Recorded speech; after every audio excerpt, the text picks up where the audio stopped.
Hi అండి, welcome to our channel. ఈరోజు మన ఛానల్లో పప్పు రుబ్బే పని లేకుండా, పూర్ణం ఉడికించే శ్రమ లేకుండా చాలా సింపుల్గా ఈ రవ్వ కొబ్బరి పూర్ణం బూరెలు ఎలా చేయాలో చూద్దామండి. వీడియోకి వెళ్ళే ముందు మన ఛానల్ని లైక్ చేయండి, షేర్ చేయండి, సబ్స్క్రైబ్ చేయండి. Please support me friends.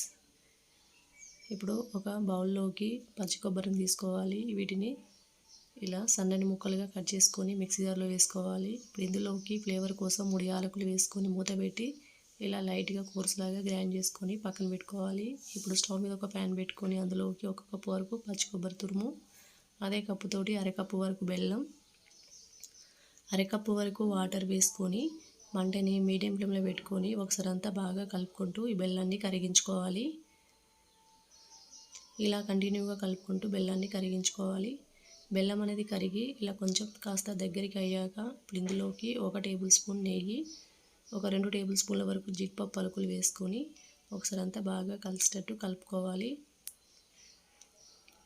ఇలా మంచిగా ఉడికి దగ్గరికి అయ్యాక ఇప్పుడు స్టవ్ ఆఫ్ చేసుకొని ఇది పూర్తిగా చల్లారనివ్వాలి.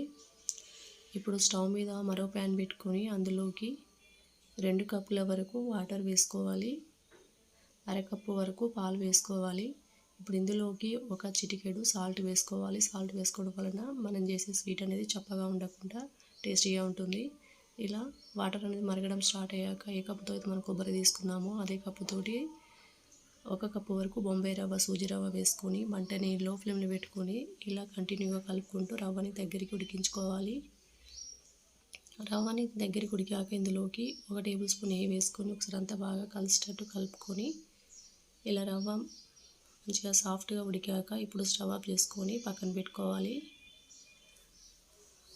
మనం ముందుగా ఉడికించుకున్న కొబ్బరిని పూర్తిగా చల్లారాక ఒకసారి అంతా బాగా కలుపుకొని ఇందులో ఉంచి కొంచెం కొంచెం కొబ్బరి తీసుకొని మనకు నచ్చిన సైజుల్లో ఇలా ఉండల్లాగా చుట్టుకోవాలి. ఇలా అన్ని ఉండలు చేసుకొని ఒక ప్లేట్లో వేసుకొని పక్కన పెట్టుకోవాలి. మనం ముందుగా ఉడికించుకున్న రవ్వను కూడా పూర్తిగా చల్లారాక ఒకసారి అంతా బాగా కలుపుకోవాలి. ఇలా కలుపుకున్నాక ఇందులో ఉంచి కొంచెం కొంచెం రవ్వను తీసుకొని ఇలా ఉండలాగా చేసుకోవాలి. ఇప్పుడు ఈ ఉండను ఇలా అరచేతిలో పెట్టుకొని ఇలా కొంచెం ఇలా స్ప్రెడ్ చేసుకొని ఇందులో ఇలా మధ్యలో మనం చేసుకున్న కొబ్బరి ఉండను పెట్టుకొని ఇలా మొత్తం కనపడకుండా ఇలా క్లోజ్ చేసుకోవాలి. ఇలా కొబ్బరి అనేది బయటికి రాకుండా ఇలా ఉండలాగా చేసుకొని తీసుకోవాలి. రవ్వ మొత్తాన్ని ఇలాగే చేసుకొని ఒక ప్లేట్లో వేసుకొని పక్కన పెట్టుకోవాలి. ఇప్పుడు స్టవ్ మీద డీప్ ఫ్రై సరిపడా ఆయిల్ వేసుకొని ఆయిల్ అనేది హీట్ అయ్యాక మనం రెడీ చేసుకున్న వాటిని ఇలా ఒక్కొక్కటి స్లోగా వేసుకోవాలి. ఇలా ఆయిల్లో సరిపడని వేసుకొని వేసిన వెంటనే కలపకుండా 1 నిమిషం ఆగి ఇలా 2 వైపులా తిప్పుకుంటూ మంచి కలర్ వచ్చేదాకా బాగా ఫ్రై చేసుకోవాలి. ఇలా మంచిగా ఫ్రై అయ్యాక వీటిని ఒక ప్లేట్లో వేసుకోవాలి. మిగతా వాటిని కూడా ఇలాగే వేసుకొని 2 వైపులా తిప్పుకుంటూ మంచిగా ఫ్రై చేసుకొని తీసుకోవాలి. ఇలా వేసిన వెంటనే కదపొద్దండి, 1 నిమిషం ఆగి ఇలా 2 వైపులా తిప్పుకుంటూ మంచిగా ఫ్రై చేసుకొని తీసుకోవాలి.